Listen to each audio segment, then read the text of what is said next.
this is a talk about interstitial lung disease, which is a topic which is always fascinating for be it a clinician or for a pulmonologist.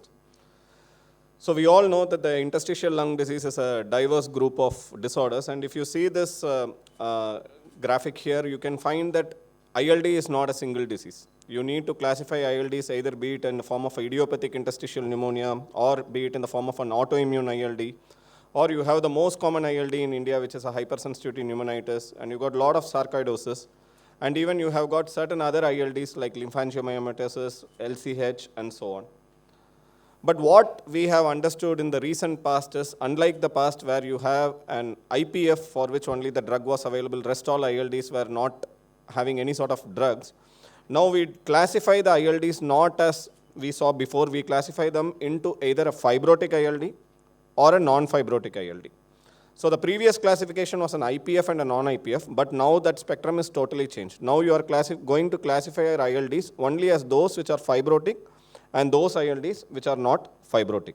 Why we are doing this is because all these ILDs, be it a chronic hypersensitive pneumonitis or an SIP or a CTD ILD or a sarcoidosis or a drug-induced ILD, all these ILDs have a tendency to go for progressive fibrosis. So the new term for these ILDs, subset of these ILDs is called as a progressing fibrosing ILD.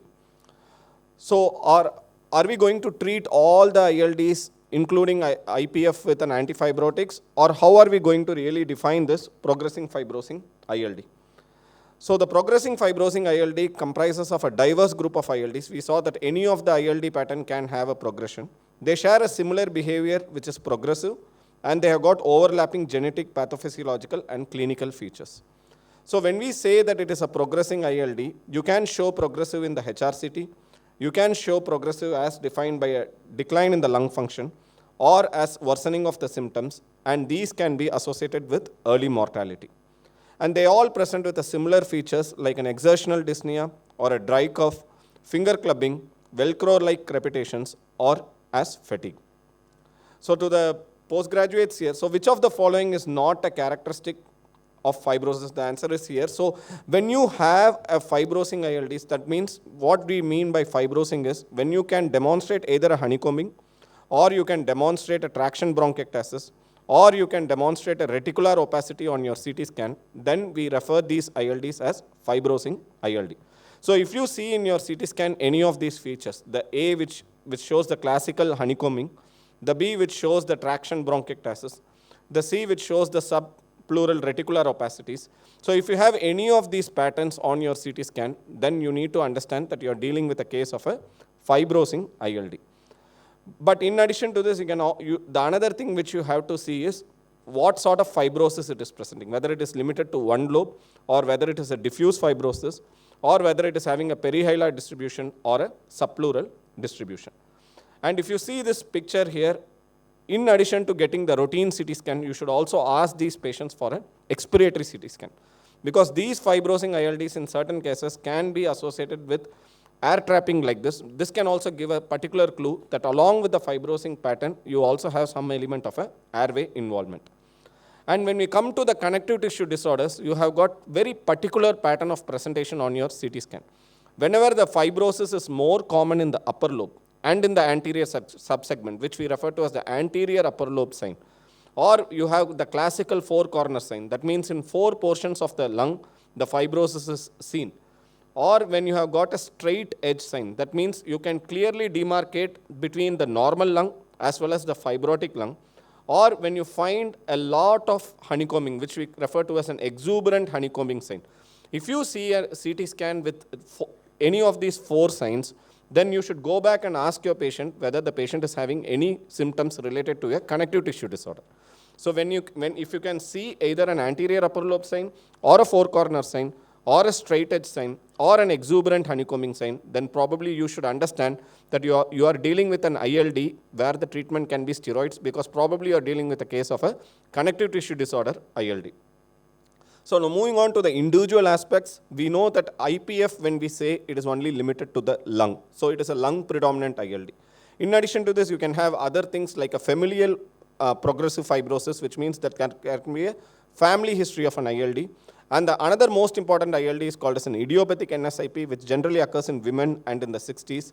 And when it comes to the rheumatoid arthritis ILD, it is predominantly male, occurs in male, and you have the classical rheumatoid symptoms like morning stiffness, erosive arthritis, synovitis, and rheumatic nodule. You got a systemic sclerosis ILD, which is predominantly female predominant, and it is associated with the classical symptoms of skin thickening, Raynaud's phenomenon, GERD. And sarcoidosis, when we say it is always a multi-system disorder. So whenever you have a lung element of an ILD in a sarcoidosis, always look for an extrapulmonary manifestation as well. And when we move on to the hypersensitive pneumonitis, always look for an history of antigen exposure. So whenever you see a patient with an ILD on the CT scan, go back to your patient and always look for signs of connective tissue disorders in the hand or in the skin or in the eyes.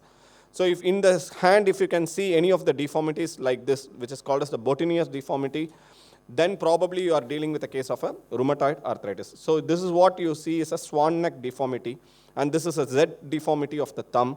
And here what you are seeing is the ulnar deviation of the metacarpal phalangeal joints. And in the legs as well, when you see some sort of splayed toes, then probably this can also give you a clue that you are dealing with a case of a connective tissue disorder, ILD. In addition to this, if you notice any of these symptoms like calcium deposits, puffy fingers, Raynaud's phenomenon, or digital ulcers, probably you are dealing with a case of a scleroderma or a systemic sclerosis. And in certain cases, you can get pigments like this, like multiple hyperpigmented patches and plugs over the anterior chest and arms, which is nothing but the Scholl sign. And in addition to this, you can also get other dermatological manifestations like this. And especially in dermatomyositis, you can see the classical Gottron papules as well. So having understood how to diagnose an basic ILD, the important thing is to define whether your ILD which you are dealing is going to be a progressive or not. So if the question is, are all ILDs, fibrosing ILDs going to be progressive? The answer is definitely no.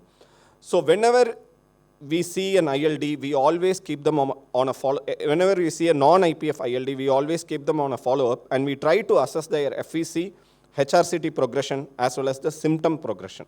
So various trials have tried to include different subset of population, and what they found was whenever there is a decline in the lung function or an exercise capacity or a patient reported outcome or HRCT worsening or worsening of the serum biomarkers, they were able to identify a particular subset of ILD which was called as a progressive ILD.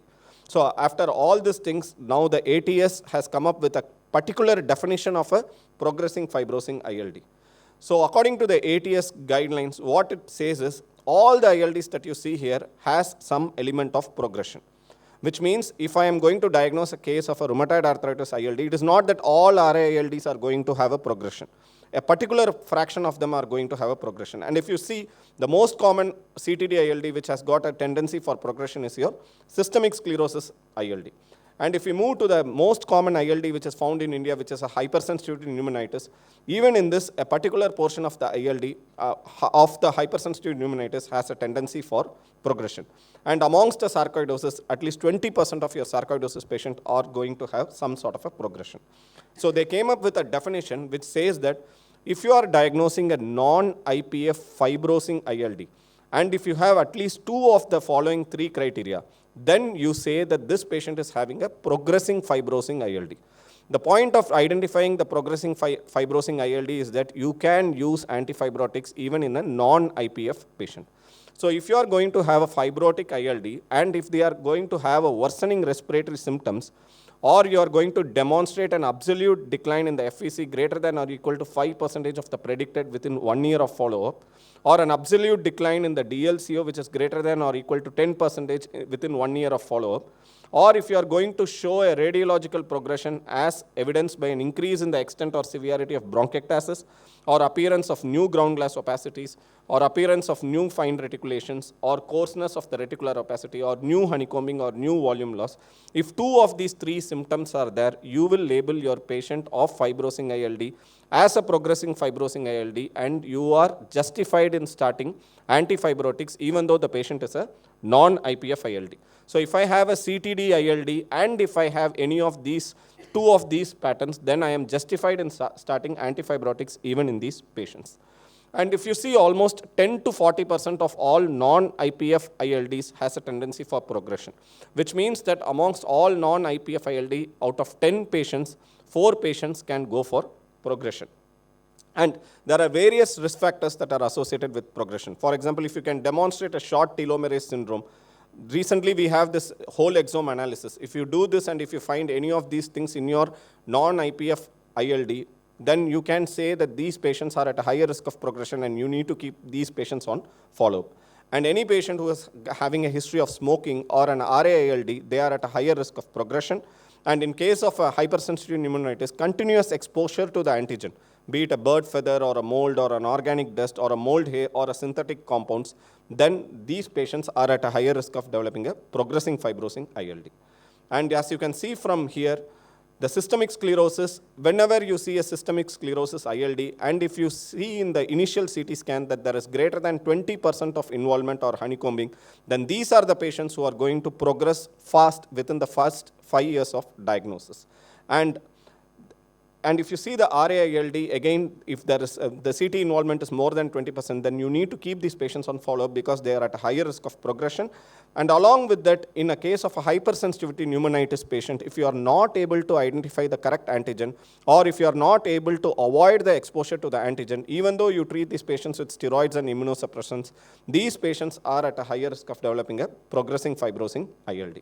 Why is it really important to understand progressing fibrosing ILD and treat this? Because if I don't treat my non-IPF fibrosing ILD patient, you can see that the mortality is as high as 40% in 5 years. That means within 5 years, I will lose 40% of my rheumatoid arthritis patient with a progressing fibrosing ILD until and unless you offer them a lung transplantation. If it comes to systemic sclerosis ILD, if I am not going to treat these patients with an effective antifibrotics, the mortality is 34 to 46% in 10 years. That means within 10 years, I'm going to lose my patient, or the patient has to land up with a lung transplantation. And if you take a hypersensitivity pneumonitis, which is the most common ILD in India, within 10 years, I am going to lose almost 20 to 55% of my patients if I am not going to effectively diagnose and treat my hypersensitive pneumonitis patient who is having a progression. So how are we going to approach this?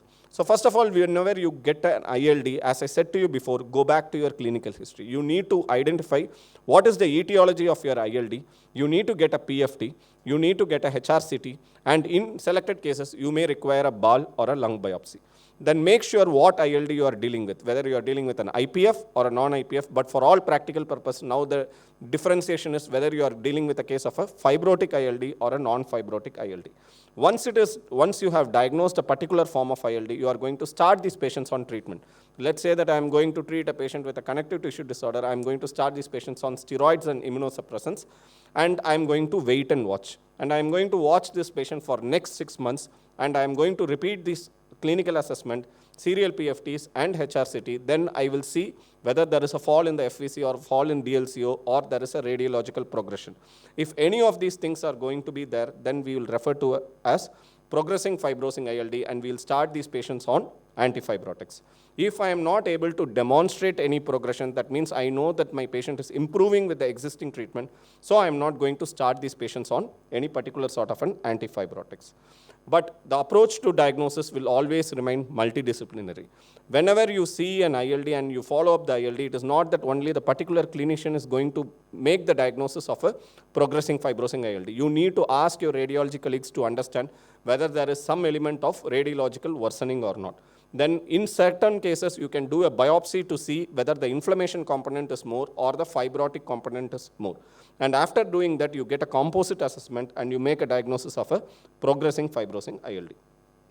So once I have identified my patient as a progressing fibrosing ILD, the first line of the treatment still remains the basic treatment for the disease.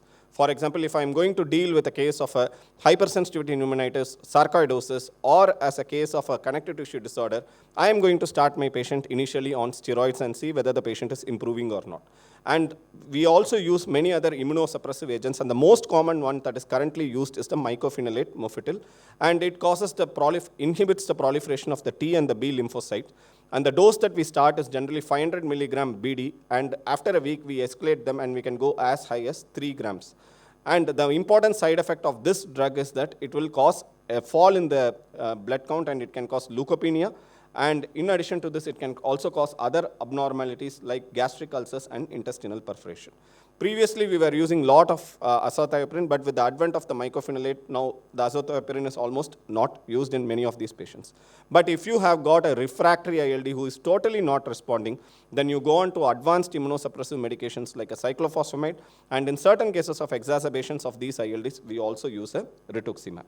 In addition to this, there are also other drugs which has been tried, like tocilizumab, especially in case of a systemic sclerosis ILD. You can try tacrolimus in certain cases, and when you cannot augment the immunosuppression, then you alter the immunity by giving some drugs like a IV immunoglobulin as well.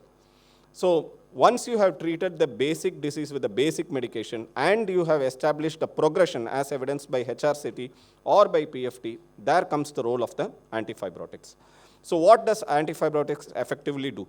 So as you can see from here, both the pirfenidone and the nintedanib acts at multiple levels of fibrosis. Your nintedanib is a composite drug which acts at the level of the transforming growth factor beta, vascular endothelial growth factor, as well as the platelet-derived growth factor, whereas your pirfenidone primarily acts at the level of the transforming growth factor beta. By acting on this, they prevent the myofibroblast from becoming a myofibroblast, and they decrease the extracellular matrix deposition. But the point to be noted is none of these drugs are going to reverse your fibrosis. They are only going to retard your fibrosis. So you should never give a hope to your patient saying that once you start your patients on antifibrotics, they are going to become normal. That is not going to happen. All that you are going to do is, instead of your lung functions falling by 200 ml, probably your lung functions will fall by 50 ml. So once you make a diagnosis of an ILD, any given point of time, it is going to be progressive in nature. So the use of the nintedanib was initially tried only in IPF, but as you can see from here, we have got certain ILDs, certain trials which is called as an inbuilt trial, which was published in the year 2019. This trial has revolutionized the use of the nintedanib in these patients. So what they did was, apart from using a patient with an IPF, they collected all the non-IPF patients, and they established progression in these patients, and they tried to use the nintedanib and to see whether the nintedanib was effective in preventing the progression of the fibrosis. So what they were able to understand was, when nintedanib was used either in an IPF or in a non-IPF PF-ILD, in both these subsets, there was definitely a decline in the reduction of the FVC. That means your FVC got preserved much better when nintedanib was used in either an IPF or in a progressive non-IPF ILD. So based on this study, what they were able to conclude was, even in non-IPF patient, you can use nintedanib if you are able to demonstrate progression. And as you can see from here, when you see the survival graph, even when amongst the patients with non-IPF, these are the patients with the non-IPF, non-progressing ILD, and these are the patients with a progressing ILD. Whenever there is a progressing ILD, there is going to be definitely an increase in mortality, which means if you are diagnosing a patient with a progressing ILD, then always start these patients on nintedanib, because you are going to give a mortality benefit as well. So apart from that, there are also multiple other studies. People have tried to use nintedanib in the Tomorrow study. There is a study on impulses 1 and 2, and there are also studies on use of pirfenidone, but however, the data on the pirfenidone is not that much in comparison to the nintedanib. So based upon all these studies, the NICE guidelines, which is the UK guidelines for demonstrating the need of the antifibrotics, clearly said that the nintedanib is recommended within its marketing authorization as an option for treating a chronic progressive fibrosing ILD in adults. So we recommend, but when it comes to the pirfenidone, the same guideline says that there is not enough data. So as of now, we don't use pirfenidone for a non-IPF progressing fibrosing ILD, but nintedanib should be used because it is found to have an improvement in the decline in the FVC. So the dose of the nintedanib that we generally use, we start with 150 milligram twice daily, but in patients who are lean or patient who complains of diarrhea, the dose is generally given as 100 milligram twice daily. We monitor the CBC and the hepatic function every 3 monthly and then quarterly, and the most common side effect associated with the nintedanib is diarrhea. So whenever you have a diarrhea, either you give a drug-free interval or you bring down the dose of the nintedanib from 150 to 100 BD. And with respect to the pirfenidone, it is generally given as 800 milligram. The upward dose is 800 milligram TDS, which is 2,400 milligram. But the starting dose is generally 400 milligram TDS, and then we escalated to 800 milligram TDS. And the most common side effect everybody would have seen is the gastrointestinal side effect. So to put it in a nutshell, if you have an IPF, the diagnosis is very clear. You start these patients on antifibrotics. There is no role of steroids or there is no role of NAC. And the other option that is available is the lung transplantation.